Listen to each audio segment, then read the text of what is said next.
Akashvani Bhadravati health hints ಆರೋಗ್ಯ ಸೂತ್ರ ಕಾರ್ಯಕ್ರಮ. ಈ ಕಾರ್ಯಕ್ರಮದ ಪ್ರಾಯೋಜಕರು ಸರ್ಜಿ ಆಸ್ಪತ್ರೆ ಶಿವಮೊಗ್ಗ. ಎಲ್ಲರಿಗೂ ನಮಸ್ಕಾರ. ನಾನು ಡಾಕ್ಟರ್ ಶಮಿತಾ, ಸರ್ಜಿ ಮಕ್ಕಳ ಮತ್ತು ತಾಯಿ ಆಸ್ಪತ್ರೆಯಲ್ಲಿ ಮಕ್ಕಳ ತಜ್ಞೆಯಾಗಿ ಕಾರ್ಯನಿರ್ವಹಿಸ್ತಾ ಇದ್ದೀನಿ. ಪೋಷಕರು ನಮ್ಮಲ್ಲಿ ತುಂಬ ಕಾಮನ್ ಆಗಿ ಮಕ್ಕಳು ಡಾಕ್ಟರ್ ಹತ್ರ ಬರೋದು, ನನ್ನ ಮಗುಗೆ ತುಂಬ ಪದೇ ಪದೇ ಶೀತ ಕೆಮ್ಮು ಜ್ವರ ಆಗ್ತಿದೆ ಅಂತ ಹೇಳ್ಬಿಟ್ಟು. ಸೊ ಏನಕ್ಕೆ ಸಣ್ಣ ಮಕ್ಕಳಲ್ಲಿ ಪದೇ ಪದೇ ಶೀತ ಕೆಮ್ಮು ಜ್ವರ ಬರುತ್ತೆ, ಇದ್ರ ಬಗ್ಗೆ ಸ್ವಲ್ಪ ತಿಳ್ಕೊಳ್ಳೋಣ. ಮಕ್ಕಳಲ್ಲಿ ಸಾಮಾನ್ಯವಾಗಿ ಶೀತ ಕೆಮ್ಮು ಜ್ವರ ಬರೋದು ವೈರಲ್ ಇನ್ಫೆಕ್ಷನ್ಸ್ ಇಂದಾಗಿ. 70-80% ಕೇಸಸ್ ಅಲ್ಲಿ ವೈರಲ್ ಇನ್ಫೆಕ್ಷನ್ಸ್ ಇಂದಾನೆ ಶೀತ ಕೆಮ್ಮು ಆಗ್ತಿರುತ್ತೆ. ಅಂಡ್ ಈ ವೈರಲ್ ಇನ್ಫೆಕ್ಷನ್ಸ್ ಬಂದು ಸೆಲ್ಫ್ ಲಿಮಿಟಿಂಗ್, ತಾನಾಗೆ ಒಂದು ವಾರ ಟೈಮ್ ಕೊಟ್ರೆ ಕಡಿಮೆ ಆಗಂತದ್ದು. ಸೊ ಪೋಷಕರು ಜಾಸ್ತಿ ಗಾಬರಿ ಆಗೋ ಅಗತ್ಯ ಇರೋದಿಲ್ಲ. ಸೊ ವೈರಲ್ ಇನ್ಫೆಕ್ಷನ್ಸ್ ಬಂದ್ಬಿಟ್ಟು ಮಕ್ಕಳಲ್ಲಿ ಶೀತ ಕೆಮ್ಮು ಕಾಸ್ ಮಾಡೋಂಥದ್ದು influenza virus, para influenza virus, RSV respiratory syncytial virus, adeno virus, ಈ ತರ ಸುಮಾರಷ್ಟು ವೈರಸ್ಗಳು ಶೀತ ಕೆಮ್ಮನ್ನ ಕಾಸ್ ಮಾಡುತ್ತೆ. ಅದರಲ್ಲಿ ಮೆಜಾರಿಟಿ ಅಪ್ಪರ್ ರೆಸ್ಪಿರೇಟರಿ ಇನ್ಫೆಕ್ಷನ್ಸ್ ಇರುತ್ತೆ. ಅಂದ್ರೆ ನಿಮ್ಮ ಮೂಗು, ಗಂಟ್ಲು, sinus infection, tonsils infection most common ಆಗಿ ನೋಡ್ತೀವಿ. ಒಂದು 10% ಕೇಸಸ್ ಅಲ್ಲಿ ಲೋವರ್ ರೆಸ್ಪಿರೇಟರಿ ಇನ್ಫೆಕ್ಷನ್ಸ್, ಅಂದ್ರೆ ಶ್ವಾಸಕೋಶದ ನಾಳಗಳು ಮತ್ತೆ ಶ್ವಾಸಕೋಶನ ಇನ್ಫೆಕ್ಷನ್ ಆದಾಗ ಅಥವಾ ಅದ್ರದ್ದು ಊತ ಬಂದಾಗ ಕಾಣಿಸುವಂತ ಲಕ್ಷಣಗಳು ಲೋವರ್ ರೆಸ್ಪಿರೇಟರಿ ಇನ್ಫೆಕ್ಷನ್ಸ್. ಇದರಲ್ಲಿ ನ್ಯೂಮೋನಿಯಾ ಇರ್ಬೋದು, ಬ್ರಾಂಕೈಟಿಸ್ ಅಥವಾ ಬ್ರಾಂಕ್ಯುಲೈಟಿಸ್. ಇದು ಸ್ವಲ್ಪ ತೀವ್ರತೆ ಜಾಸ್ತಿ ಇರೋಂಥದ್ದು. ಇದಕ್ಕೆ ಡೆಫಿನೆಟ್ಲಿ ಮೆಡಿಕಲ್ ಅಟೆನ್ಷನ್ ಬೇಕು. ಬಟ್ ಮೆಜಾರಿಟಿ ಕೇಸಸ್ ಅಲ್ಲಿ ಅಪ್ಪರ್ ರೆಸ್ಪಿರೇಟರಿ ಟ್ರಾಕ್ಟ್ ಇನ್ಫೆಕ್ಷನ್ಸ್ ಇರುತ್ತೆ ಅಂಡ್ ವೈರಲ್ ಇನ್ಫೆಕ್ಷನ್ಸ್ ಇರುತ್ತೆ. ಜಾಸ್ತಿ ಗಾಬರಿ ಆಗೋ ಅಗತ್ಯ ಇರೋದಿಲ್ಲ. ಏನಕ್ಕೆ ಮಕ್ಕಳಲ್ಲಿ ಇದು ಪದೇ ಪದೇ ಆಗುತ್ತೆ ವೈರಲ್ ಇನ್ಫೆಕ್ಷನ್ಸ್? ಮಕ್ಕಳಲ್ಲಿ ಇನ್ನ ಇಮ್ಯೂನ್ ಸಿಸ್ಟಮ್ ಡೆವಲಪ್ ಆಗ್ತಾ ಇರುತ್ತೆ. ಅಂದ್ರೆ ರೋಗ ನಿರೋಧಕ ಶಕ್ತಿ ಏನಿದೆ ಇದನ್ನ ಬೆಳವಣಿಗೆ ಆಗ್ತಾ ಇರುತ್ತೆ. ಇವಾಗ ಒಂದು ಮನೆ ಇದೆ ಅನ್ಕೊಳ್ಳಿ, ಅದಕ್ಕೆ ಪ್ರೊಟೆಕ್ಷನ್ ಗೆ ಅಂತ ಸೆಕ್ಯೂರಿಟಿ ಗಾರ್ಡ್ಸ್ ನ ನಿಲ್ಸಿದೀವಿ. ಸೊ ಫಸ್ಟ್ ಟೈಮ್ ಯಾರೋ ಕಳ್ಳರು, ದರೋಡೆಕೋರರು ಬಂದಾಗ ಸೆಕ್ಯೂರಿಟಿ ಗಾರ್ಡ್ಸ್ಗೆ ಗೊತ್ತೇ ಇರೋದಿಲ್ಲ ಏನ್ ಮಾಡ್ಬೇಕು ಅಂತ. ಸೊ ಆ ಟೈಮಲ್ಲಿ ಅವ್ರನ್ನ ಹಿಡಿದು ಹಾಕ್ಲಿಕ್ಕೆ ಸ್ವಲ್ಪ ಟೈಮ್ ತಗೊಳುತ್ತೆ. ಸೊ ಅದೇ ರೀತಿ ನಮ್ಮ ಇಮ್ಯೂನ್ ಸಿಸ್ಟಮ್ ಕೂಡ. ಸೊ ಹೊಸದಾಗಿ ಯಾವುದೇ ರೀತಿ ವೈರಸ್ ಕೀಟಾಣು, ಬ್ಯಾಕ್ಟೀರಿಯಾ ಕೀಟಾಣು ಬಂದಾಗ ನಮ್ಮ ಇಮ್ಯೂನ್ ಸಿಸ್ಟಮ್ ರಿಯಾಕ್ಟ್ ಮಾಡುತ್ತೆ ಮತ್ತೆ ಅದನ್ನ ಹೊಡೆದು ಓಡಿಸೋದ್ರಲ್ಲಿ ಸ್ವಲ್ಪ ಟೈಮ್ ತಗೊಳುತ್ತೆ. ಈ ಸಮಯದಲ್ಲಿ ಜ್ವರ, ಶೀತ, ಕೆಮ್ಮು ಬರುತ್ತೆ. ಸೊ ಮೊದಲನೇ 5 ವರ್ಷ ಏನಿದೆ, 3-5 ವರ್ಷ, ಆವಾಗ ನಿಮಗೆ ಇನ್ನ ಇಮ್ಯೂನ್ ಸಿಸ್ಟಮ್ ಬೆಳವಣಿಗೆ ಆಗ್ತಿರೋದ್ರಿಂದ ಒಂದೊಂದೇ ಹೊಸ ವೈರಸ್ ಎಕ್ಸ್ಪೋಜರ್ ಆಗ್ತಿದ್ದಂಗೂ ಮಕ್ಕಳಲ್ಲಿ ಸ್ವಲ್ಪ ಪದೇ ಪದೇ ಶೀತ ಕೆಮ್ಮು ಕಾಣಿಸುತ್ತೆ. ಆ ಕಾರಣಕ್ಕೆ ಈ ಪ್ರೀ ಸ್ಕೂಲ್ ಗೋಯಿಂಗ್ ಚಿಲ್ಡ್ರನ್, ಅಂದ್ರೆ 5 ವರ್ಷದ ಒಳಗಿನ ಮಕ್ಕಳಲ್ಲಿ ವರ್ಷದಲ್ಲಿ ಒಂದು 6-8 ಸತಿ ವೈರಲ್ ಶೀತ ಜ್ವರ ಆಗೋದು ತುಂಬಾ ಸಾಮಾನ್ಯ. ಇದಕ್ಕೆ ಗಾಬರಿ ಆಗೋ ಅಗತ್ಯ ಇಲ್ಲ. ಒಂದ್ಸತಿ ಇಮ್ಯೂನ್ ಸಿಸ್ಟಮ್ ಸ್ಟ್ರಾಂಗ್ ಆದ್ಮೇಲೆ, ವೈರಸ್ ಬ್ಯಾಕ್ಟೀರಿಯಾ ರಿಪೀಟೆಡ್ ಎಕ್ಸ್ಪೋಜರ್ಸ್ ಆದ್ಮೇಲೆ ನಿಮಗೆ ಸೊ ಇಮ್ಯೂನ್ ಸಿಸ್ಟಮ್ ಗೊತ್ತಿರತ್ತೆ ನೆಕ್ಸ್ಟ್ ಟೈಮ್ ಅದೇ ವೈರಸ್ ಬಂದಾಗ ಹೊಡೆದೋಡ್ಸೋದ್ರಲ್ಲಿ ತುಂಬಾ ಬೇಗ ಸಕ್ಸಸ್ಫುಲ್ ಆಗುತ್ತೆ. ಸೊ ಒಂದು 5-6 ವರ್ಷ ಆಗ್ತಿದ್ದಂಗೆ ಮಕ್ಕಳಲ್ಲಿ ಇದು ರಿಪೀಟೆಡ್ ಆಗೋದು ತಾನಾಗೆ ಕಡಿಮೆ ಆಗುತ್ತೆ. ಸೊ ನಿಮ್ ಮಗುಗೆ ಪದೇ ಪದೇ ಶೀತ ಕೆಮ್ಮು ಆಗ್ತಿದೆ ಅಂದ್ರೆ ಅವ್ರ ಇಮ್ಯೂನಿಟಿ ಕಡಿಮೆ ಇದೆ ಅಂತಲ್ಲ. ತುಂಬಾ ಜನ ಪೇರೆಂಟ್ಸ್ ಬಂದು ಪದೇ ಪದೇ ಶೀತ ಕೆಮ್ಮು ಆಗ್ತಿದೆ, ನನ್ ಮಗು ಇಮ್ಯೂನ್ ಸಿಸ್ಟಮ್ ಚೆನ್ನಾಗಿಲ್ಲ, ಇಮ್ಯುನಿಟಿ ಬೂಸ್ಟರ್ಸ್ ಕೊಡಿ ಅಂತ ಕೇಳ್ತಾರೆ. ಇದ್ರದ್ದೆಲ್ಲ ಯಾವುದೇ ರೀತಿ ಅಗತ್ಯ ಇರೋದಿಲ್ಲ. ನಿಮ್ಮ ಮಗು ಇಮ್ಯೂನ್ ಸಿಸ್ಟಮ್ ಚೆನ್ನಾಗಿರೋದ್ರಿಂದಾನೇ ನಿಮ್ ಮಕ್ಳಿಗೆ ಪದೇ ಪದೇ ಶೀತ ಕೆಮ್ಮು ಆಗ್ತಿರೋದು. ಅದು ಬೆಳವಣಿಗೆ ಆಗೋ ಲಕ್ಷಣ. ಒಂದ್ 5-6 ವರ್ಷ ಆಗೋಷ್ಟರಲ್ಲಿ ಇಮ್ಯೂನ್ ಸಿಸ್ಟಮ್ ಸ್ಟ್ರಾಂಗ್ ಆಗ್ತಿದ್ದಂಗೆ ಈ ತರ ಫ್ರೀಕ್ವೆಂಟ್ ಆಗೋದು ಕಡಿಮೆ ಆಗ್ತಾ ಹೋಗುತ್ತೆ. ಈ ವೈರಲ್ ಇನ್ಫೆಕ್ಷನ್ಸ್ ಗೆ ಗಾಬರಿ ಆಗೋ ನೆಸೆಸಿಟಿ ಇಲ್ಲ. ನಿಮ್ ಮಗು ಜ್ವರದ ಮಧ್ಯದಲ್ಲಿ ಚೆನ್ನಾಗಿ ಆಟಾಡ್ಕೊಂಡಿದೆ, ಮಿನಿಮಮ್ ಆಕ್ಟಿವಿಟಿ ಮೇಂಟೈನ್ ಮಾಡ್ತಿದೆ, ಹಾಲು, ನೀರು, ಲಿಕ್ವಿಡ್ಸ್ ತಗೊಂಡು ಯೂರಿನ್ ಎಲ್ಲ ಚೆನ್ನಾಗಿ ಪಾಸ್ ಮಾಡ್ತಿದೆ ಅಂದಾಗ ಏನು ಗಾಬರಿ ಆಗೋ ಅಗತ್ಯ ಇಲ್ಲ. ಗಾಬರಿ ಆಗದೆ ಜ್ವರ ಬಂದಾಗ ಜ್ವರಕ್ಕೆ ಪ್ಯಾರಾಸಿಟಮೋಲ್ ಔಷಧಿ ಕೊಟ್ಟು ಸಾಕಷ್ಟು ದ್ರವಣಾಂಶಗಳು, ಲಿಕ್ವಿಡ್ ಅಂಶ ಚೆನ್ನಾಗಿ ಕೊಡಿ. ಎದೆ ಹಾಲು ಕುಡಿಯೋ ಮಕ್ಳಿದ್ರೆ ಚೆನ್ನಾಗಿ ಬ್ರೆಸ್ಟ್ ಫೀಡ್ ಮಾಡಿ. ಮೂಗೇನಾದ್ರೂ ಸ್ವಲ್ಪ ಕಟ್ಟಿ ಉಸಿರಾಟಕ್ಕೆ ತೊಂದರೆ ಇದ್ರೆ ಸಲೈನ್ ನೇಸಲ್ ಡ್ರಾಪ್ಸ್ ಹಾಕಿ, ಅಥವಾ ಕೆಲವೊಂದ್ಸತಿ ತುಂಬಾ ತೀವ್ರತೆಯಲ್ಲಿ ಮೂಗ್ ಕಟ್ಟಿದ್ದಾಗ ಸ್ಟೀಮ್ ಇನ್ಹಲೇಷನ್, ಸ್ವಲ್ಪ ಹಬೆ ಕೊಡೋದ್ರಿಂದ ಉಸಿರಾಟದ ನಾಳಗಳೆಲ್ಲ ಫ್ರೀ ಆಗಿ ಸ್ವಲ್ಪ ಉಸಿರಾಟಕ್ಕೆ ಆರಾಮಾಗುತ್ತೆ. ಈ ತರ ಸಣ್ಣ ಪುಟ್ಟ ಕೇರ್ ಮಾಡಿ ಮನೆಯಲ್ಲೇನೆ ಗುಣ ಮಾಡಬಹುದಾದಂತ ವೈರಲ್ ಇನ್ಫೆಕ್ಷನ್ಸ್. ಜಾಸ್ತಿ ಗಾಬರಿ ಆಗದೆ ಓವರ್ ಮೆಡಿಸಿನ್ಸ್ ಮಾಡದೆ ಸ್ವಲ್ಪ ತಾಳ್ಮೆಯಿಂದ ಹ್ಯಾಂಡಲ್ ಮಾಡಿದ್ರೆ ಒಂದು 80% ಕೇಸಸ್ ಅಲ್ಲಿ ಒಂದ್ ವಾರದಲ್ಲಿ ತಾನಾಗೆ ಮಕ್ಕಳು ಗುಣಮುಖರಾಗ್ತಾರೆ. ಯಾವಾಗ 4-5ಕ್ಕಿಂತ ಜಾಸ್ತಿ ಜ್ವರ ಇದೆ ಅಥವಾ ಒಂದು 5-6 ದಿನ ಆದ್ರೂ ಕೆಮ್ಮು ಕಡಿಮೆನೆ ಆಗ್ತಿಲ್ಲ ಅಥವಾ ತೀವ್ರತೆ ತುಂಬಾ ಜಾಸ್ತಿ ಇದ್ದು ಮಗು ತುಂಬಾ ಸುಸ್ತು ಅನ್ಸ್ತಿದ್ರೆ ನಿಮ್ಮ ಪೀಡಿಯಾಟ್ರಿಷಿಯನ್ ನ ಕನ್ಸಲ್ಟ್ ಮಾಡಿ. ಯಾಕೆ ಸರ್ ಇವತ್ತು ತುಂಬಾ ಸುಸ್ತಾದಾಗೆ ಕಾಣ್ತೀರಾ? ಯಾಕೋ ಗೊತ್ತಿಲ್ಲ ಮೇಡಮ್, ಈ ಎದೆ ನೋವು ಆಗ್ತಿದೆ. ಮೊನ್ನೆ ನಮ್ ಯಜಮಾನ್ರಿಗೂ ಹೀಗೆ ಆಗಿತ್ತು. ಶಿವಮೊಗ್ಗದ ಸರ್ಜಿ ಸೂಪರ್ ಸ್ಪೆಷಾಲಿಟಿ ಆಸ್ಪತ್ರೆಗೆ ಹೋದ್ವಿ. ಅಲ್ಲಿ ಸುಸಜ್ಜಿತವಾಗಿರೋ ಕಾರ್ಡಿಯಾಲಜಿ ವಿಭಾಗದಲ್ಲಿ ಚಿಕಿತ್ಸೆ ಕೊಡಿಸಿದ್ವಿ. ಈಗ ನಮ್ಮ ಮನೆಯವರು ಆರಾಮಾಗಿದ್ದಾರೆ. ಅಲ್ಲಿ ನುರಿತ ಹೆಸರಾಂತ ಹೃದಯ ರೋಗ ತಜ್ಞ ವೈದ್ಯರಿದ್ದಾರೆ. ECG, echo, TMT, angiogram, angioplasty, pace maker, ಹೀಗೆ ಎಲ್ಲಾ ರೀತಿಯ ಚಿಕಿತ್ಸೆಗಳು ಲಭ್ಯ. ಅದು ಕಡಿಮೆ ದರದಲ್ಲಿ. ಅಷ್ಟೇ ಅಲ್ಲ, ನಗುಮೊಗದ ಸೇವೆ ಕೂಡ ಸಿಗುತ್ತೆ. ಹಿಂದೆ ಭೇಟಿ ಕೊಡಿ ಸರ್ಜಿ ಸೂಪರ್ ಸ್ಪೆಷಾಲಿಟಿ ಆಸ್ಪತ್ರೆ, ರಾಘವೇಂದ್ರ ಸ್ವಾಮಿ ಮಠದ ಹತ್ತಿರ, ಶಿವಮೊಗ್ಗ. ಹೆಲ್ತ್ ಹಿಟ್ಸ್ ಆರೋಗ್ಯ ಸೂತ್ರ ಕಾರ್ಯಕ್ರಮ ಕೇಳಿದಿರಿ. ಈ ಕಾರ್ಯಕ್ರಮದ ಪ್ರಾಯೋಜಕರು ಸರ್ಜಿ ಆಸ್ಪತ್ರೆ ಶಿವಮೊಗ್ಗ. ಆಕಾಶವಾಣಿ ಭದ್ರಾವತಿ. ಹೆಲ್ತ್ ಹಿಟ್ಸ್ ಆರೋಗ್ಯ ಸೂತ್ರ ಕಾರ್ಯಕ್ರಮ. ಈ ಕಾರ್ಯಕ್ರಮದ ಪ್ರಾಯೋಜಕರು ಸರ್ಜಿ ಆಸ್ಪತ್ರೆ ಶಿವಮೊಗ್ಗ. ಎಲ್ಲರಿಗೂ ನಮಸ್ಕಾರ. ನಾನು ಡಾಕ್ಟರ್ ಶಮಿತಾ, ಸರ್ಜಿ ಮಕ್ಕಳ ಮತ್ತು ತಾಯಿ ಆಸ್ಪತ್ರೆಯಲ್ಲಿ ಮಕ್ಕಳ ತಜ್ಞೆಯಾಗಿ ಕಾರ್ಯನಿರ್ವಹಿಸ್ತಾ ಇದ್ದೀನಿ. ಇವತ್ತು ತುಂಬಾ ಇಂಪಾರ್ಟೆಂಟ್ ಆಗಿರೋ ಒಂದು ಟಾಪಿಕ್ ಅಂದ್ರೆ, ಈಗ ಪೇರೆಂಟ್ಸು ನಮ್ಮ ಒಪಿಡಿಗೆ ಬಂದಾಗ 2 ದಿನ ಶೀತ ಇರುತ್ತೆ, ಸ್ವಲ್ಪ ಅಲ್ಲಿ ಇಲ್ಲಿ ಕೆಮ್ತಿರತ್ತೆ ಪಾಪು. ಆಲ್ರೆಡಿ ಮೆಡಿಕಲ್ ಶಾಪಿಗೆ ಹೋಗಿ ಒಂದು 3 ಸಿರಪ್ ತಗೊಂಡ್ಬಂದಿರ್ತಾರೆ. ಸೊ ಅದರಲ್ಲಿ ಶೀತದಿರತ್ತೆ, ಕೆಮ್ಮಿನ ಸಿರಪ್ ಇರುತ್ತೆ, ಮೆಡಿಕಲ್ ಶಾಪ್ ಅವನೇ ಕೊಟ್ಟಿರೋ ಒಂದು ಆಂಟಿಬಯೋಟಿಕ್ ಔಷಧಿ, ಇದು 3 ತಗೊಂಡ್ಬಂದಿರ್ತಾರೆ 2ನೇ ದಿನಕ್ಕೆ. ಇದೆಲ್ಲ ಹಾಕ್ತಿದೀವಿ ಡಾಕ್ಟ್ರೆ, ಆದ್ರೂ ಒಂದು ಸ್ವಲ್ಪನೂ ಕೆಮ್ಮು ಕಡಿಮೆ ಆಗಿಲ್ಲ ಅಂತ ಹೇಳ್ತಾರೆ. ಸೊ ನಿಜವಾಗ್ಲೂ ಎಲ್ಲ ಶೀತ ಕೆಮ್ಮಿಗೂ ಇಷ್ಟೊಂದು ಮೆಡಿಸಿನ್ ಹಾಕೋ ಅವಶ್ಯಕತೆ ಇದೆಯಾ? ಎಲ್ಲ ಕೆಮ್ಮಿಗೂ ಕಾಫ್ ಸಿರಪ್ ಹಾಕ್ಲೇಬೇಕಾ? ಇದು ತುಂಬಾ ಕಾಮನ್ ಆಗಿ ಕೇಳೋಂತ ಸಮಸ್ಯೆ. ಇತ್ತೀಚೆಗೆ ಮಧ್ಯಪ್ರದೇಶದಲ್ಲೂ ಕೂಡ ಕೆಮ್ಮಿನ ಸಿರಪ್ ಇಂದ ಎಷ್ಟೊಂದು ಜನ ಮಕ್ಕಳು ಜೀವ ಕೂಡ ಕಳ್ಕೊಂಡಿದ್ದಾರೆ. ಸೊ ಇತ್ತೀಚಿನ ದಿನಗಳಲ್ಲಿ ಇದಕ್ಕೆ ರಿಲೇಟೆಡ್ ಕೂಡ ತುಂಬಾ ಜನ ಪೇರೆಂಟ್ಸ್ ಕೇಳ್ತಾರೆ, ಈ ಕಾಫ್ ಸಿರಪ್ಸ್ ಎಲ್ಲ ಯೂಸ್ ಮಾಡ್ಬೋದಾ ಅಂತ ಹೇಳ್ಬಿಟ್ಟು. ಸೊ ಮುಂಚೆನೂ ಹೇಳ್ದಂಗೆ ಕೆಮ್ಮು ಮಕ್ಕಳಲ್ಲಿ 80-90% ವೈರಲ್ ಇನ್ಫೆಕ್ಷನ್ಸ್ ಇಂದ ಇರುತ್ತೆ. ಅಂಡ್ ವೈರಲ್ ಇನ್ಫೆಕ್ಷನ್ ನಲ್ಲಿ ತುಂಬಾ ಸ್ಟಡೀಸ್ ಅಲ್ಲಿ ನೋಡಿರೋ ಪ್ರಕಾರ ಕೆಮ್ಮಿನ ಸಿರಪ್, ಕಾಫ್ ಸಿರಪ್ಸ್ ಇಂದ ಯಾವುದೇ ರೀತಿ ಪ್ರಯೋಜನ ಇರೋದಿಲ್ಲ. ಸೊ ಆದಷ್ಟು ಮಕ್ಕಳಿಗೆ ಚೆನ್ನಾಗಿ ನೀರು ಕುಡಿಸಿ, ಸ್ವಲ್ಪ ಹೈಡ್ರೇಷನ್ ಮೇಂಟೈನ್ ಮಾಡಿ, ಅದ್ರ ಜೊತೆಗೆ ಮೂಗ್ ಕಟ್ಟಿದ್ರೆ ಡ್ರಾಪ್ಸ್ ಹಾಕೋದ್ರಿಂದಾನೇ ಕೆಮ್ಮು ಕಡಿಮೆ ಆಗತ್ತೆ. ಏನಂದ್ರೆ ತಾಳ್ಮೆ ಇರ್ಬೇಕು, 1 ವಾರ 10 ದಿನ ಕಾಯೋಷ್ಟು ಪೇಷನ್ಸ್ ಇರಬೇಕು ತಂದೆ ತಾಯಂದ್ರಿಗೆ. ಇನ್ನೊಂದು, ಮಾರ್ಕೆಟ್ ಅಲ್ಲಿ ಸಿಗಂತ ಮೆಡಿಕಲ್ ಶಾಪ್ಸ್ ಅಲ್ಲಿ ಸುಮಾರಷ್ಟು ಕಾಫ್ ಸಿರಪ್ ಸಿಗತ್ತೆ. ಅಂಡ್ ಸುಮಾರಷ್ಟು ಕಾಫ್ ಸಿರಪ್ಸ್ ಅಲ್ಲಿ ಮಲ್ಟಿಪಲ್ ಕಾಂಬಿನೇಷನ್ಸ್ ಇರುತ್ತೆ. ಅಲರ್ಜಿ ಮೆಡಿಸಿನ್ ಇರುತ್ತೆ, ಡಿಕಂಜೆಸ್ಟೆಂಟ್ಸ್ ಅಂತ ಹೇಳ್ತೀವಿ, ಮ್ಯೂಕೋಲೈಟಿಕ್ಸ್ ಕಫ ಕರಗ್ಸಂತದ್ದು, ಅಥವಾ ಕೆಮ್ಮನ್ ಸಪ್ರೆಸ್ ಮಾಡೋದು ಕಾಫ್ ಸಪ್ರೆಸೆಂಟ್ಸ್ ಇರುತ್ತೆ, ಪೇನ್ ರಿಲೀವರ್ಸ್ ಇರುತ್ತೆ. ಇಷ್ಟು ಕಾಂಬಿನೇಷನ್ ಒಂದೇ ಬಾಟ್ಲ್ ಅಲ್ಲಿ ನಿಮಗೆ 5-6 ರೀತಿಯಾದ ಡ್ರಗ್ಸ್ ಇರುತ್ತೆ. ಸೊ ಇಷ್ಟು ಜಾಸ್ತಿ ಕಾಂಬಿನೇಷನ್ ಇರೋ ಮೆಡಿಸಿನ್ಸ್ ಅನ್ನ ಸಣ್ಣ ಮಕ್ಕಳಿಗೆ, ಎಸ್ಪೆಷಲಿ 6 ವರ್ಷದ ಕೆಳಗಿನ ಮಕ್ಕಳಿಗೆ ಹಾಕಿದಾಗ ಅದರಿಂದ ಟಾಕ್ಸಿಸಿಟಿ, ಸೈಡ್ ಎಫೆಕ್ಟ್ಸ್ ಆಗೋ ರಿಸ್ಕು ತುಂಬಾ ಜಾಸ್ತಿ ಇರುತ್ತೆ. ಅನ್ನೆಸೆಸರಿಯಾಗಿ ನಿಮ್ಮ ಮಕ್ಕಳಿಗೆ over the counter cough syrups ಅಂತ ಹೇಳ್ತೀವಿ, ಅಂದ್ರೆ ಮೆಡಿಕಲ್ ಶಾಪಿಗೆ ಹೋಗಿ ನೀವೇ ಸುಮ್ಮನೆ ಇಸ್ಕೊಂಬರೋದು. ಸೊ ಈ ರೀತಿ ಕಾಫ್ ಸಿರಪ್ಸ್ ನ ದಯವಿಟ್ಟು ಯೂಸ್ ಮಾಡಬೇಡಿ. ಇದರಿಂದ ನಿಮ್ಮ ಮಕ್ಕಳಿಗೆ ಒಳ್ಳೇದಾಗೋದಕ್ಕಿಂತ ಹಾನಿ ಆಗೋದೇ ಜಾಸ್ತಿ. ಮತ್ತೆ ಸಣ್ಣ ಮಕ್ಕಳಲ್ಲಿ 6 ವರ್ಷದ ಕೆಳಗಿನ ಮಕ್ಕಳಲ್ಲಿ ಯೂಶಲಿ ಕಾಫ್ ಸಿರಪ್ಸ್ ಅನ್ನ ಅಡ್ವೈಸ್ ಮಾಡೋದಿಲ್ಲ, ಯಾಕೆಂದ್ರೆ ಓವರ್ ಡೋಸ್ ಆಗೋ ರಿಸ್ಕ್ ಜಾಸ್ತಿ ಇರುತ್ತೆ. ಬಟ್ ಕೆಲವು ಸಂದರ್ಭದಲ್ಲಿ ನಿಮ್ಮ ಮಕ್ಕಳನ್ನ ಡಾಕ್ಟರ್ ಹತ್ರ ಕರ್ಕೊಂಡು ಹೋಗಿ ಚೆಕ್ ಮಾಡಿಸಿ, ಅವರಲ್ಲಿ ಅಲರ್ಜಿ ಲಕ್ಷಣಗಳಿದ್ರೆ ಅಥವಾ ವೀಸಿಂಗ್ ತರ ಏನಾದ್ರೂ ಸಮಸ್ಯೆ ಇದ್ರೆ ಡಾಕ್ಟರ್ ಹೇಳಿರೋ ಕಾಫ್ ಸಿರಪ್ ನ ನಿಯಮಿತ ಡೋಸ್ ಅಲ್ಲಿ ನಿಯಮಿತ ಸಮಯಕ್ಕೆ, ಈಗ ಒಂದು 5 ದಿನ ಯೂಸ್ ಮಾಡಿ ಅಂತ ಹೇಳಿರ್ತಾರೆ ಅಂದ್ರೆ 5 ದಿನ ತನಕ ಯೂಸ್ ಮಾಡಿ ನಿಲ್ಲಿಸಬೇಕು. ಅದರಲ್ಲೂ ಕಡಿಮೆ ಆಗಿಲ್ಲ ಅಂದ್ರೆ ಮತ್ತೊಂದ್ಸತಿ ವಿಸಿಟ್ ಮಾಡಿ ನಿಮ್ಮ ಡಾಕ್ಟರ್ಸಿಗೆ. ಬೇರೆ ರೀತಿ ಮೆಡಿಕೇಶನ್ ಏನಾದ್ರೂ ಚೇಂಜ್ ಮಾಡೋದಿದ್ರೆ ಹೇಳ್ತಾರೆ. ಯಾವಾಗ್ಲೂ 4 ತಿಂಗಳು ಹಿಂದೆ ಕೆಮ್ಮು ಬಂದಿರುತ್ತೆ, ಸಿರಪ್ ಕೊಟ್ಟಿರ್ತಾರೆ ಡಾಕ್ಟ್ರು, ಈ ಸತಿ ಕೆಮ್ಮಿಗೂ ಅದನ್ನೇ ಹಾಕೋಣ ಅಂತ ನೀವೇ ಯೂಸ್ ಮಾಡೋದು. ಈಗ ಒಂದು 10 ದಿನ ಕೆಮ್ಮಿದೆ ಅಂದ್ರೆ 10 ದಿನನೂ ಕೆಮ್ಮಿನ ಸಿರಪ್ ಯೂಸ್ ಮಾಡೋದು. ಈ ರೀತಿ ಪ್ರಾಕ್ಟೀಸಸ್ಸು ಒಳ್ಳೇದಲ್ಲ. ಸೊ ಆದಷ್ಟು ನೀವಾಗೆ ಖುದ್ದು ಮೆಡಿಸಿನ್ನ ಮಾಡೋ ಬದಲು ವೈದ್ಯರಲ್ಲಿ ಕನ್ಸಲ್ಟ್ ಮಾಡಿ ಯೂಸ್ ಮಾಡಿ. ಆದಷ್ಟು ಕಾಫ್ ಸಿರಪ್ಸು ನೀವಾಗೆ ತಗೊಳ್ಳೋ ಅಗತ್ಯ ಇರೋದಿಲ್ಲ, ಯಾವಾಗ್ಲೂ ವೈದ್ಯರ ಸಲಹೆ ಜೊತೆಗೆ ತಗೊಳ್ಳಿ. ಏನ್ ರಾಮಪ್ಪ, ಹೇಗಿದ್ದೀಯಾ? ಚಂದ್ರಣ್ಣ, ಮಂಡಿ ನೋವಿನಿಂದ ಸಾಕಾಗಿ ಹೋಗಿದೆ. 1 ವರ್ಷದ ಹಿಂದೆ ನಾನು ಇಂಥದೇ ಗೋಳು ಅನುಭವಿಸಿದನಪ್ಪ. ನನ್ನ ಮಗನಿಗೆ ಅವ್ರ ಆಫೀಸ್ ನಲ್ಲಿ ಯಾರೋ ಶಿವಮೊಗ್ಗದ ಸರ್ಜಿ ಆಸ್ಪತ್ರೆಗೆ ಕರ್ಕೊಂಡು ಹೋಗಿ ಅಂತ ಹೇಳಿದ್ರಂತೆ. ಅಲ್ಲಿನ ನುರಿತ ವೈದ್ಯರ ತಂಡ, ಸಿಬ್ಬಂದಿಗಳು ಎಷ್ಟು ಚೆನ್ನಾಗಿ ಆರೈಕೆ ಮಾಡಿದ್ರು. ಅತ್ಯಾಧುನಿಕ ತಂತ್ರಜ್ಞಾನಗಳನ್ನೊಳಗೊಂಡ ಮಂಡಿ ನೋವು ಸೇರಿದಂತೆ ಕೀಲು ನೋವು, ಮೂಳೆ ಮುರಿತ, ಸ್ನಾಯು ಸೆಳೆತಕ್ಕೆ ಸಂಬಂಧಿಸಿದ ಎಲ್ಲಾ ಚಿಕಿತ್ಸೆಗಳನ್ನು ಕೈಗೆಟುಕೋ ಬೆಲೆಯಲ್ಲಿ ನೀಡ್ತಾರೆ. ಇನ್ನೊಂದು ವಿಷಯ ರಾಮಪ್ಪ, ಯೋಗ, ಧ್ಯಾನ, ಪ್ರಾಣಾಯಾಮ, ವ್ಯಾಯಾಮ ಹೀಗೆ ಮಾನಸಿಕ ನೆಮ್ಮದಿಗೆ ಬೇಕಾದಂತ ಎಲ್ಲಾ ಆರೋಗ್ಯ ಚಟುವಟಿಕೆಗಳ ಅಭ್ಯಾಸ ಮಾಡಿಸ್ತಾರೆ. ವೃದ್ಧರನ್ನ ಅತ್ಯಂತ ಕಾಳಜಿಯಿಂದ ನೋಡ್ಕೊಳ್ಳೋ ಏಕೈಕ ಆಸ್ಪತ್ರೆ ಅಂದ್ರೆ ಅದು ನಮ್ಮ ಸರ್ಜಿ ಆಸ್ಪತ್ರೆ. ಹೆಲ್ತ್ ಹಿಟ್ಸ್ ಆರೋಗ್ಯ ಸೂತ್ರ ಕಾರ್ಯಕ್ರಮ ಕೇಳಿದಿರಿ. ಈ ಕಾರ್ಯಕ್ರಮದ ಪ್ರಾಯೋಜಕರು ಸರ್ಜಿ ಆಸ್ಪತ್ರೆ ಶಿವಮೊಗ್ಗ. ಆಕಾಶವಾಣಿ ಭದ್ರಾವತಿ. ಹೆಲ್ತ್ ಹಿಟ್ಸ್ ಆರೋಗ್ಯ ಸೂತ್ರ ಕಾರ್ಯಕ್ರಮ. ಈ ಕಾರ್ಯಕ್ರಮದ ಪ್ರಾಯೋಜಕರು ಸರ್ಜಿ ಆಸ್ಪತ್ರೆ ಶಿವಮೊಗ್ಗ. ಎಲ್ಲರಿಗೂ ನಮಸ್ಕಾರ. ನಾನು ಡಾಕ್ಟರ್ ಶಮಿತಾ, ಸರ್ಜಿ ಮಕ್ಕಳ ಮತ್ತು ತಾಯಿ ಆಸ್ಪತ್ರೆಯಲ್ಲಿ ಮಕ್ಕಳ ತಜ್ಞೆಯಾಗಿ ಕಾರ್ಯನಿರ್ವಹಿಸ್ತಾ ಇದ್ದೀನಿ. ಇವತ್ತು ಮಕ್ಕಳಲ್ಲಿ ಕಫ ಇದ್ದಾಗ ಯಾವ ಲಕ್ಷಣಗಳಿಗೆ ಪೋಷಕರು ನಿಗಾ ಕೊಡಬೇಕು, ಯಾವಾಗ ವೈದ್ಯರಲ್ಲಿ ತೋರಿಸ್ಬೇಕು ಅನ್ನೋದ್ರ ಬಗ್ಗೆ ಮಾತಾಡೋಣ. ಅಂದ್ರೆ danger science in respiratory infections. ಮಕ್ಕಳಲ್ಲಿ ಮೊದಲನೇದಾಗಿ ತುಂಬಾ ತೀವ್ರತೆ ಜ್ವರ.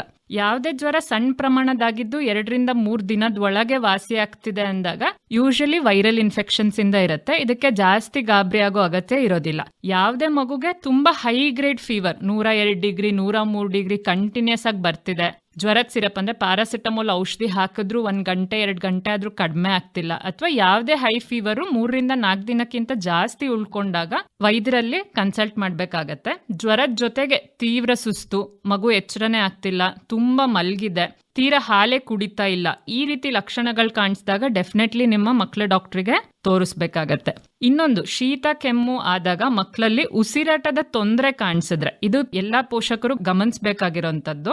ಮಾಮೂಲಿ ತರ ಉಸಿರಾಡ್ಕೊಂಡು ಚೆನ್ನಾಗಿ ಆಟಾಡ್ತಿದ್ದ ಮಗು ಅಂದಾಗ ಗಾಬರಿ ಆಗೋದಿರೋದಿಲ್ಲ. ಬಟ್ ಮಗು ತುಂಬಾ ಸುಸ್ತಿದ್ದು ಉಸಿರಾಟ ತುಂಬಾ ಜೋರು ಅಂದ್ರೆ ವೇಗವಾಗಿ ಉಸಿರಾಡ್ತಿದೆ. ಈಗ 1 ನಿಮಿಷಕ್ಕೆ ಸಣ್ಣ ಮಕ್ಕಳಾದ್ರೆ 40 ರಿಂದ 50 ಸತಿ, 1 ವರ್ಷದ ಒಳಗಿನ ಮಕ್ಕಳಾದ್ರೆ, 2 ರಿಂದ 5 ವರ್ಷದ ಮಕ್ಕಳಾದ್ರೆ ನಿಮಗೊಂದು 25 ರಿಂದ 30 ಸತಿ ಉಸಿರಾಟ, ಅಥವಾ ಅದಕ್ಕಿಂತ ಮೇಲೆ ದೊಡ್ಡ ಮಕ್ಕಳಾದ್ರೆ 15 ರಿಂದ 20 ಸತಿಕ್ಕಿಂತ ಜಾಸ್ತಿ ಉಸಿರಾಟ ಇದ್ದಾಗ ಇದನ್ನ ನಾವು ಫಾಸ್ಟ್ ಬ್ರೀದಿಂಗ್ ಅಂತ ಹೇಳ್ತೀವಿ. ಈ ತರ ಯಾವುದೇ ಮಗು ಶೀತ ಕೆಮ್ಮಿನ ಟೈಮಲ್ಲಿ ವೇಗವಾಗಿ ಉಸಿರಾಡ್ತಿದೆ, ಅಥವಾ ಕೆಲವೊಂದ್ಸತಿ ಪಕ್ಕೆ ಸೆಳ್ತಾ ಅಂತ ಹೇಳ್ತೀವಿ. ಸೊ ಎದೆಯ ಕೆಳಗಡೆ ಭಾಗದಲ್ಲಿ ತುಂಬಾ ವೇಗವಾಗಿ ಹೊಡ್ಕೊಂತಿರೋದು, ಪಕ್ಕೆ ಸೆಳ್ತ ಅಥವಾ ಚೆಸ್ಟ್ ಇನ್ಡ್ರಾಯಿಂಗ್ ಅಂತ ಹೇಳ್ತೀವಿ. ಸೊ ಈ ತರ ಲಕ್ಷಣಗಳಿದ್ದಾಗ ಡೆಫಿನೆಟ್ಲಿ ಮಗುಗೆ ಶ್ವಾಸಕೋಶದಲ್ಲಿ ಕಫ ಕಟ್ಟಿರೋ ಸಾಧ್ಯತೆ ಇರುತ್ತೆ. ಉಸಿರಾಟ ಕಷ್ಟ ಆಗಿ ಜಾಸ್ತಿ ಪ್ರಯತ್ನದಿಂದ ಉಸಿರಾಡ್ತಿದೆ ಅಂದಾಗ ನೀವು ವೈದ್ಯರಲ್ಲಿ ಆಸ್ಪತ್ರೆಗೆ ಕರ್ಕೊಂಡು ಹೋಗ್ಲೇಬೇಕಾಗತ್ತೆ. ಅದ್ರ ಜೊತೆಗೆ ತುಂಬಾ ಮೂಗು ಅರಳಿಸಿ ಉಸಿರಾಡ್ತಿದೆ, ಅಥವಾ ಉಸಿರಾಡೋ ಟೈಮಲ್ಲಿ ತುಂಬಾ ಶಬ್ದ, ಗೊರ ಅನ್ನೋ ಶಬ್ದ, ಅಥವಾ ಸುಯಿ ಸುಯಿ ಅಂತ ಜೋರಾಗಿ ಹೊರಗಡೆ ಕೇಳಿಸೋಷ್ಟು ವೀಸಿಂಗ್ ತರ ಸೌಂಡು, ಇದೆಲ್ಲ ಇದ್ದಾಗ ಆಸ್ಪತ್ರೆಗೆ ಕರ್ಕೊಂಡು ಹೋಗ್ಲೇಬೇಕಾಗತ್ತೆ. ಅದು ಯಾವುದೇ ತಡ ಮಾಡದೆ ಕರ್ಕೊಂಡು ಹೋಗ್ಬೇಕಾಗತ್ತೆ. 3ನೇದು, ಮಗುವಿನ ಫೀಡಿಂಗ್ ಹೇಗಿದೆ ಅನ್ನೋದ್ರ ಮೇಲೆ ಅಬ್ಸರ್ವ್ ಮಾಡಬೇಕು. ಈಗ ಸಹಜ, ಅದು ಯಾರಿಗೆ ಹುಷಾರಿಲ್ಲ, ಜ್ವರ ಬಂದಿದೆ ಅಂದ್ರೆ ಊಟ ಸೇರೋದಿಲ್ಲ, ಮಾಮೂಲಿ ತರ ಮಾಡೋದಿಲ್ಲ. ಬಟ್ ತುಂಬಾ ತೀವ್ರತೆ ಸುಸ್ತು, ಸ್ವಲ್ಪನೂ ನೀರು ಕುಡಿತಿಲ್ಲ, ಅಥವಾ ಹಾಲು ತಗೊಳ್ತಿಲ್ಲ, ಬ್ರೆಸ್ಟ್ ಫೀಡ್ ಮಾಡೋ ಮಕ್ಕಳು, ಎದೆ ಹಾಲು ಉಣ್ಣೋ ಮಕ್ಕಳಲ್ಲಿ ಸ್ವಲ್ಪನೂ ಹಾಲು ಕಚ್ಚಿ ಕುಡಿಯಕ್ಕೆ ಆಗ್ತಿಲ್ಲ ಮಗುಗೆ ಉಸಿರಾಟ ತೊಂದರೆಯಿಂದ, ಅಥವಾ ಪದೇ ಪದೇ ಕುಡ್ದಿದ್ದೆಲ್ಲನೂ ವಾಮಿಟ್ ಆಗ್ತಾ ಇದೆ, ಮಗು ಡಿಹೈಡ್ರೇಷನ್ಗೆ ಹೋಗ್ತಿದೆ ಅಂದಾಗ ಅವಾಗ ನೀವು ವೈದ್ಯರಲ್ಲಿ ಕರ್ಕೊಂಡು ಹೋಗಿ ತೋರಿಸ್ಬೇಕಾಗತ್ತೆ. ಇನ್ನೊಂದು, 3 ತಿಂಗಳು ಒಳಗಿನ ಮಕ್ಕಳು ನಿಮ್ಮ ಮನೇಲಿ ಇದ್ದಾರೆ ಅಂದ್ರೆ ಅವರಲ್ಲಿ ಶೀತ ಕೆಮ್ಮು ಜ್ವರ ಆದಾಗ ನೆಗ್ಲೆಕ್ಟ್ ಮಾಡೋ ಹಾಗಿಲ್ಲ. ಸೊ 3 ತಿಂಗಳು ಒಳಗಿನ ಮಕ್ಕಳು ಹೈ ರಿಸ್ಕ್ ಗ್ರೂಪ್ ಅಲ್ಲಿ ಬರ್ತಾರೆ. ಯಾವುದೇ 3 ತಿಂಗಳು ಒಳಗಿನ ಮಕ್ಕಳಿಗೆ ಶೀತ ಕೆಮ್ಮು ಜ್ವರ ಇದೆ, ಮೈಲ್ಡ್ ಫಾರ್ಮ್ ಅನ್ಸಿದ್ರು ಕೂಡ ಒಂದ್ಸತಿ ನಿಮ್ಮ ಪೀಡಿಯಾಟ್ರಿಷಿಯನ್ಗೆ ಕನ್ಸಲ್ಟ್ ಮಾಡೋದು ತುಂಬಾ ಒಳ್ಳೇದು. ಇದ್ರ ಜೊತೆಗೆ ಮಗು ಆಕ್ಟಿವಿಟಿ ಹೇಗಿದೆ ಅನ್ನೋದು ಅಬ್ಸರ್ವ್ ಮಾಡಬೇಕು. ದಿನದಲ್ಲಿ ಎಷ್ಟು ಸತಿ ಯೂರಿನ್ ಪಾಸ್ ಮಾಡ್ತಿದೆ, ದಿನಕ್ಕೆ ಅಟ್ಲೀಸ್ಟ್ 5 ರಿಂದ 6 ಸತಿ ಆದ್ರೂ ಮೂತ್ರ ಹೋಗ್ತಿದೆ ಪಾಪು ಅಂದ್ರೆ ಅಡಿಕ್ವೇಟ್ ಹೈಡ್ರೇಷನ್ ಇದೆ ಅಂತ. ಅದಕ್ಕಿಂತ ಕಡಿಮೆ ಇದ್ದಾಗ, ಅಥವಾ ತೀವ್ರ ಸುಸ್ತು, ತುಂಬಾ ಕಿರಿಕಿರಿ, ಹಠ, ಎಷ್ಟು ಮಾಡಿದ್ರು ಸಮಾಧಾನ ಆಗ್ತಿಲ್ಲ, ತುಂಬಾ ನಿದ್ದೆ ಮಂಪ್ರಲ್ಲಿದೆ, ಎಚ್ಚರ ಕಡಿಮೆ ಇದೆ ಅಂದಾಗ ಬೇಗ ನಿಮ್ಗೆ ವೈದ್ಯರಲ್ಲಿ ಸಲಹೆ ತಗೊಳ್ಳೋದು ತುಂಬಾ ಉಚಿತ ಇರುತ್ತೆ.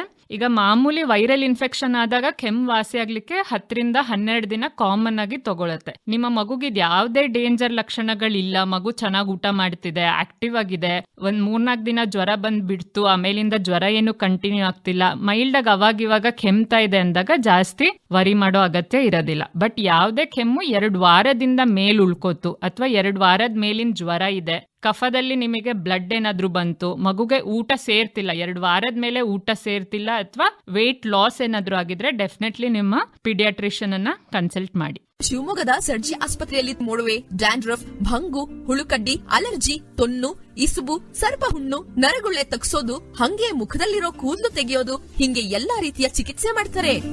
ಹೌದು, ಹಲವಾರು ವರ್ಷಗಳಿಂದ ಗುಣಮಟ್ಟದ ಆರೋಗ್ಯ ಸೇವೆ ನೀಡುತ್ತಾ ಬಂದಿರುವ ಸರ್ಜಿ ಆಸ್ಪತ್ರೆಯಲ್ಲಿ ಅತ್ಯಾಧುನಿಕ ತಂತ್ರಜ್ಞಾನದಿಂದ ನುರಿತ ವೈದ್ಯರ ತಂಡದಿಂದ ಕೈಗೆಟಕುವ ಬೆಲೆಯಲ್ಲಿ ನಿಮ್ಮ ಚರ್ಮ ಮತ್ತು ಸೌಂದರ್ಯ ಸಂಬಂಧಿಸಿದ ಎಲ್ಲಾ ಬಗೆಯ ಚಿಕಿತ್ಸೆ ಲಭ್ಯ. ಇಂದೇ ಭೇಟಿ ಕೊಡಿ. ಸರ್ಜಿ ಸೂಪರ್ ಸ್ಪೆಷಾಲಿಟಿ ಆಸ್ಪತ್ರೆ, ರಾಘವೇಂದ್ರ ಸ್ವಾಮಿ ಮಠದ ಹತ್ತಿರ, ಶಿವಮೊಗ್ಗ.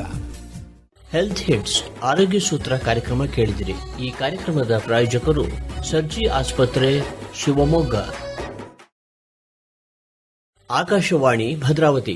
ಹೆಲ್ತ್ ಹಿಟ್ಸ್ ಆರೋಗ್ಯ ಸೂತ್ರ ಕಾರ್ಯಕ್ರಮ.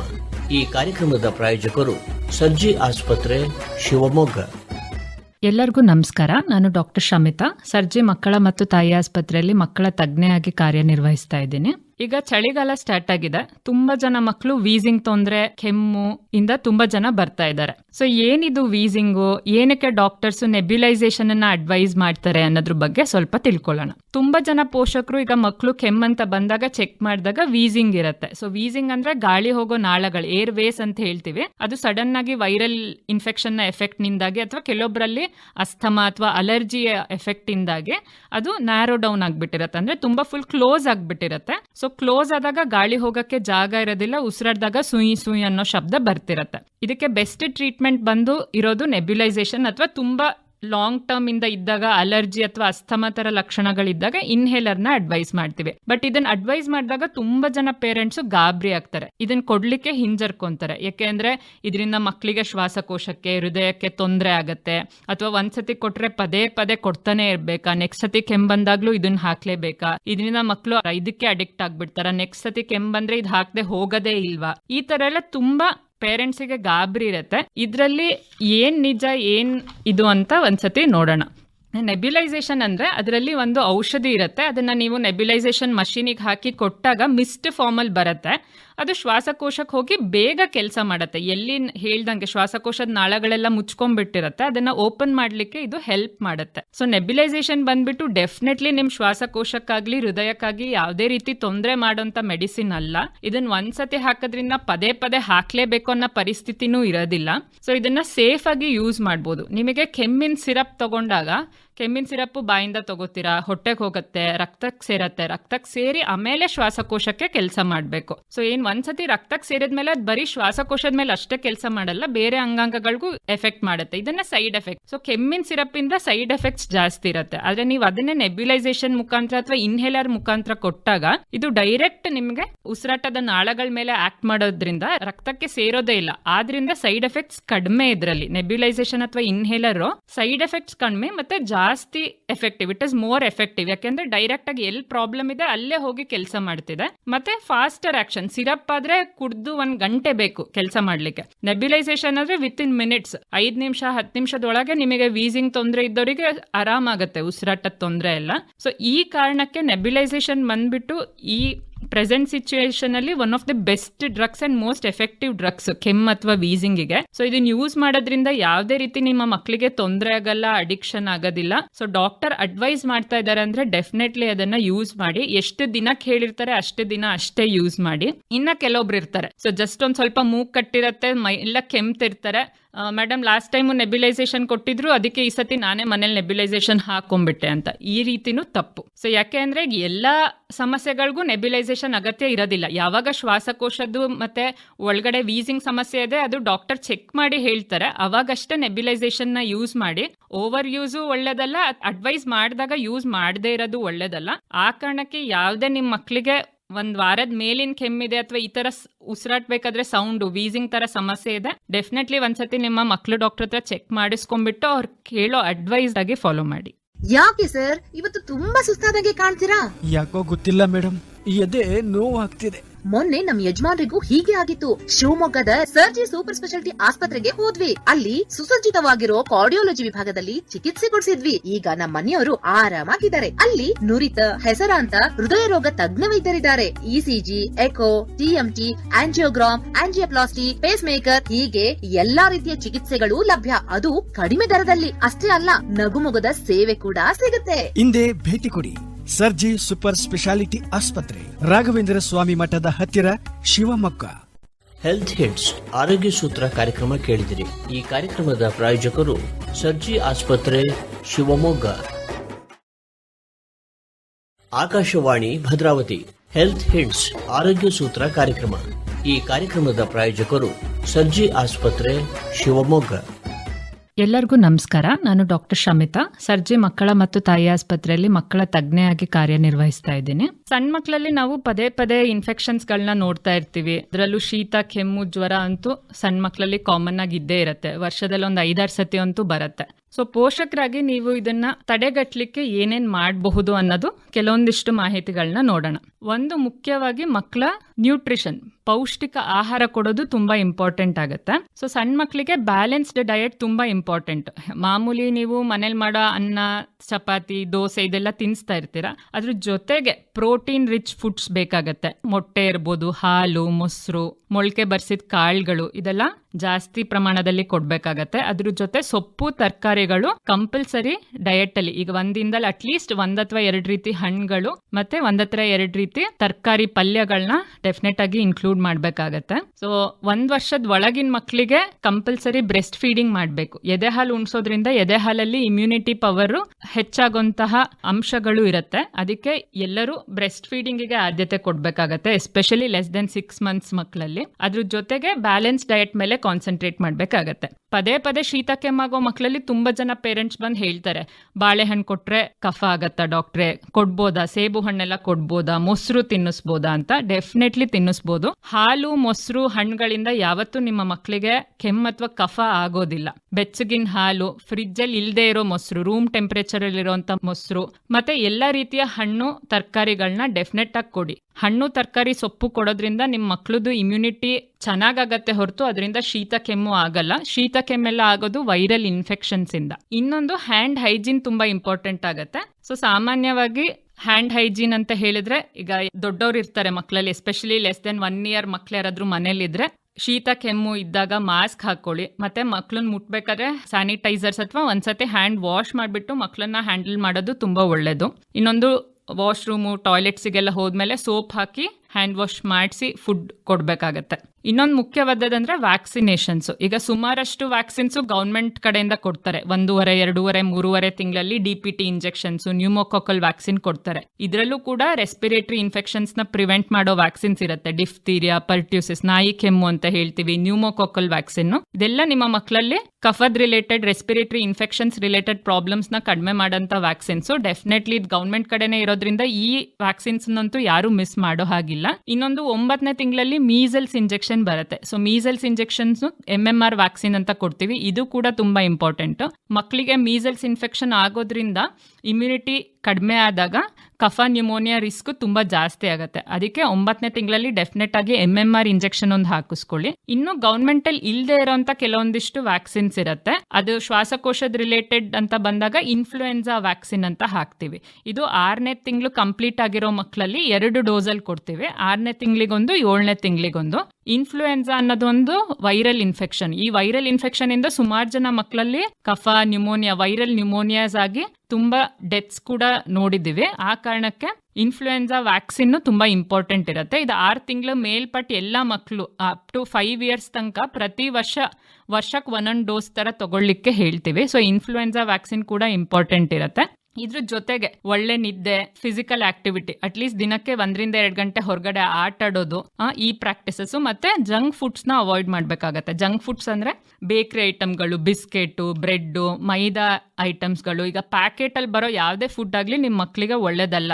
ಇದು ತಿನ್ನೋದ್ರಿಂದ ನಿಮ್ಮ ಮಕ್ಕಳಿಗೆ ದೇಹಕ್ಕೆ ಯಾವುದೇ ರೀತಿ ಉಪಯೋಗ ಅಂತೂ ಇಲ್ಲ, ಇನ್ನ ಹಾನಿನೇ ಜಾಸ್ತಿ. ಇದ್ರಲ್ಲಿ ಹಾಕಿರೋ ಪ್ರಿಸರ್ವೇಟಿವ್ಸ್, ಕಲರ್ಸ್ ಇಂದ, ಆ ಕ್ರೀಮ್ ಬಿಸ್ಕೆಟ್, ಕ್ರೀಮ್ ಕೇಕ್ಸ್ ಅಲ್ಲಿರೋ ಕಲರ್ಸ್ ಇಂದ ನಿಮ್ಮ ಮಕ್ಕಳಿಗೆ ಅಲರ್ಜಿ ಟ್ರಿಗರ್ ಆಗ್ಬೋದು, ಪದೇ ಪದೇ ಕೆಮ್ಮು ಆಗ್ತಿರ್ಬೋದು. ಈ ತರ ಫುಡ್ ನ ಅವಾಯ್ಡ್ ಮಾಡ್ಬಿಟ್ಟು ನ್ಯಾಚುರಲ್ ಆಗಿ ಸಿಗುವಂತ ಹಣ್ಣು, ಸೊಪ್ಪು, ತರಕಾರಿಗಳನ್ನ ಜಾಸ್ತಿ ಕೊಡಿ. ಇದರಿಂದ ನಿಮ್ಮ ಮಗು ಆರೋಗ್ಯ ಡೆಫಿನೆಟ್ಲಿ ಸುಧಾರಣೆ ಆಗುತ್ತೆ. ಯಾಕ್ ಸವಿತಾ ಸಪ್ಗಿದೆಯಲ್ಲೇ?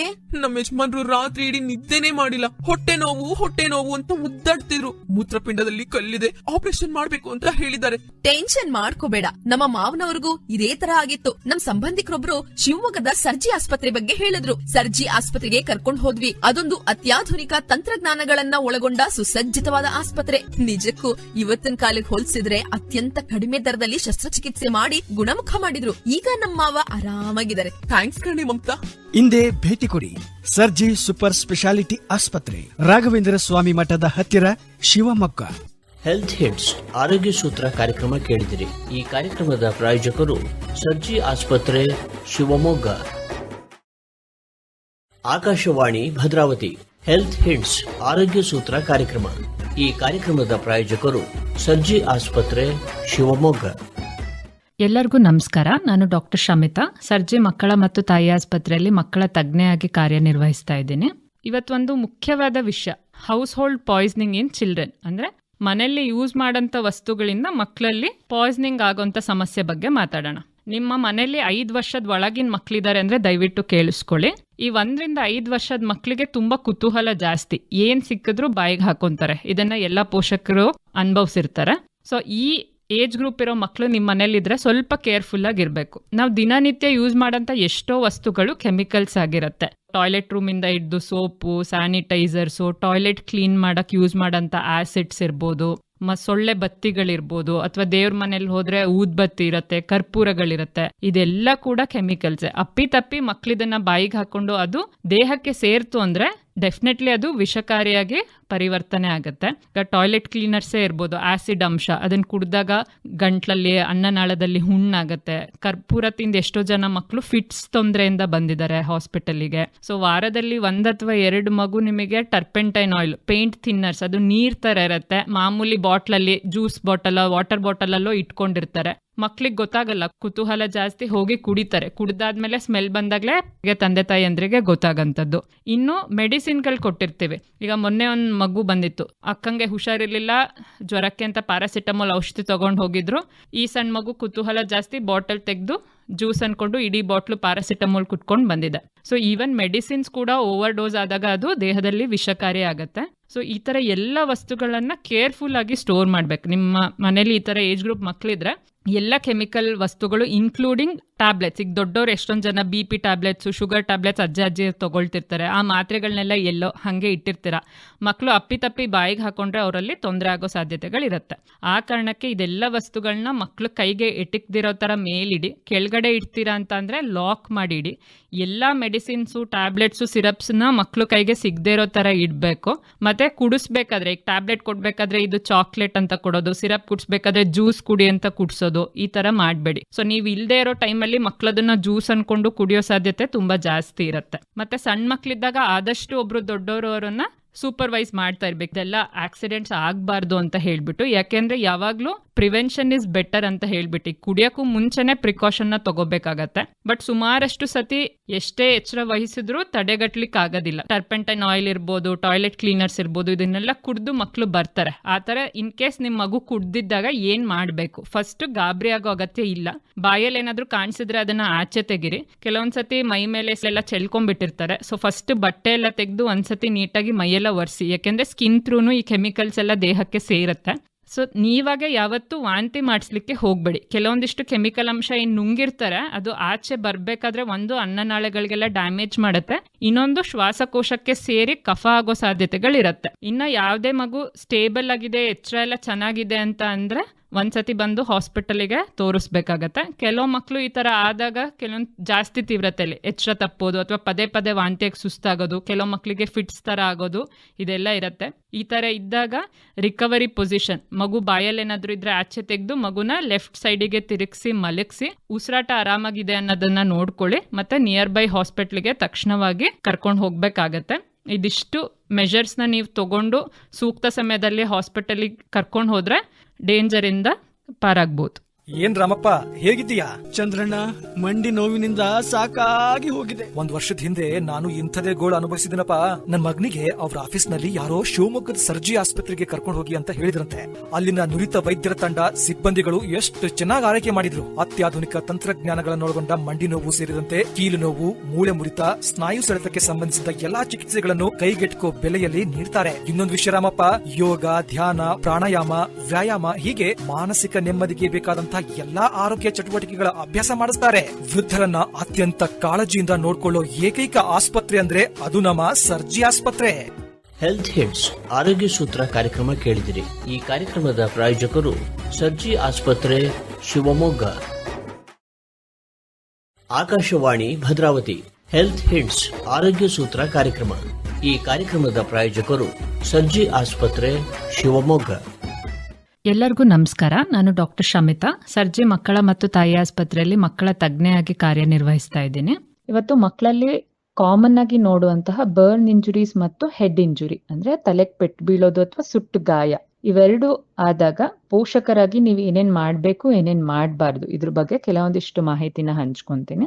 ಸುಟ್ಟು ಗಾಯ ಅನ್ನೋದು ಮಕ್ಕಳಲ್ಲಿ ಕಾಮನ್ ಆಗಿ ನೋಡ್ತೀವಿ. ಬಿಸಿ ನೀರಿಂದ, ಹಾಲಿಂದ, ಬಿಸಿ ಎಣ್ಣೆಯಿಂದ ತುಂಬಾ ಜನ ಮಕ್ಕಳು ಸುಟ್ಟು ಗಾಯದಿಂದ ನಮ್ಮ ಒಪಿಡಿಗೆ ಬರ್ತಾನೆ ಇರ್ತಾರೆ. ಯಾವುದೇ ಮಗುವಿಗೆ ಸುಟ್ಟು ಗಾಯ ಆದಾಗ ಮೊದಲನೇದಾಗಿ ಮಾಡ್ಬೇಕಾಗಿರೋದು ಆ ಸುಟ್ಟಿರೋ ಜಾಗನ ತಣ್ಣಗೆ ಹರಿಯುವ ನೀರಿನ ಅಡಿಯಲ್ಲಿ ಹಿಡಿಯೋದು. 10-20 ನಿಮಿಷ ಆದ್ರೂ ರನ್ನಿಂಗ್ ಟ್ಯಾಪ್ ವಾಟರ್ ಅಂತ ಹೇಳ್ತೀವಿ, ಅದ್ರ ಅಡಿ ಹಿಡಿಯೋದು. ಅಂದ್ರೆ ಐಸ್ ಕೋಲ್ಡ್ ವಾಟರ್ ನ ಡೈರೆಕ್ಟ್ ಆಗಿ ಸುಟ್ಗಾಯದ ಮೇಲೆ ಹಾಕ್ಬಾರ್ದು. ಜಸ್ಟ್ ನಾರ್ಮಲ್ ಆಗಿರೋ ಟೆಂಪರೇಚರ್ ನಲ್ಲಿಯಲ್ಲಿ ಬರುವಂತಹ ನೀರಿನ ಅಡಿ 10-20 ನಿಮಿಷ ಸುಟ್ಟಿರೋ ಜಾಗವನ್ನ ಹಿಡಿಯುವಂಥದ್ದು. ಅದಾದ್ಮೇಲೆ ಕ್ಲೀನ್ ಆಗಿರೋ ಬಟ್ಟೆಯಲ್ಲಿ ಅಥವಾ ಸ್ಟೆರೈಲ್ ಗಾಜಸ್ ಅಂತ ಸಿಗತ್ತೆ ಮೆಡಿಕಲ್ ಶಾಪ್ ಅಲ್ಲಿ, ಅದರಿಂದ ಗಾಯನ ಕವರ್ ಮಾಡಿ ಅಂಡ್ ನಿಯರ್ ಬೈ ಆಸ್ಪತ್ರೆಗೆ ವೈದ್ಯರಲ್ಲಿ ಒಂದ್ಸತೆ ಸಲಹೆ ತಗೊಳ್ಳೋದು ತುಂಬಾ ಒಳ್ಳೇದು.